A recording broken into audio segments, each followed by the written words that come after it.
Hey guys అందరికీ and welcome back to one more short video ఏంటి అంటే so మేమైతే అలా ఈవినింగ్ అయితే డిమార్ట్కి అయితే వెళ్ళాము. ఎందుకంటే స్కూల్స్ అన్నీ స్టార్ట్ అయిపోతున్నాయి కదా, సో కుసుమ కూడా స్కూలే కదా, సో బ్యాగులు అవన్నీ కొనుక్కుంటున్నాను అని చెప్పేసి అలా మేము కూడా చిన్న షాపింగ్ ఉందని చెప్పేసి మేము కూడా వెళ్ళామన్నమాట.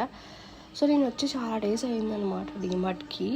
సో అందుకని కొత్తవన్నీ వచ్చాయి, అందుకని మీకు చూపిస్తున్నాను. అండ్ ఇక్కడ ఏ స్పెట్స్ బాగున్నాయో మీరు కామెంట్ సెక్షన్లో కామెంట్ చేసి చెప్పేయండి. అండ్ నేను వేసుకున్న డ్రెస్ మీకు తెలుసు కదా, మీరు ఆల్రెడీ చూసారు కదా, నేను వీడియో కూడా చేశాను. అదైతే చూడలేదో వెళ్ళి వెంటనే చూసేయండి, కిందనే లింక్స్ అనేవి పెడతాను. అండ్ ఇక్కడైతే క్యూట్ బ్యాగ్స్ అనేవి ఉన్నాయి. సో డీమార్ట్కి వచ్చి పాప్కార్న్ తినకపోతే ఎలా చెప్పండి. సో కుసుమ అలా నేను నడుచుకొని వెళ్తుంటే ఆ పాప్కార్న్ వచ్చి మనకి తీసుకెళ్ళిపోయింది. సో ఇక్కడైతే చిన్న స్ట్రీట్ షాపింగ్ అయితే చేసాం, ఇయర్ రింగ్స్ అవన్నీ కూడా. సో మీకు నేను ఏమేమి కొనుక్కున్నాను కావాలి అంటే కామెంట్ బాక్స్లో కామెంట్ చేయండి. సో నేను ఏమేమి కొనుక్కున్నాను మీకు చూపిస్తాను. సో వీడియో చూసి వెళ్ళిపోకుండా లైక్ అయితే చేయండి. అండ్ ఇంతవరకు మన ఛానల్ ఎవరైతే సబ్స్క్రైబ్ చేసుకోలేదు వెంటనే వెళ్ళి సబ్స్క్రైబ్ చేసుకోండి గాయ్స్. Thank you.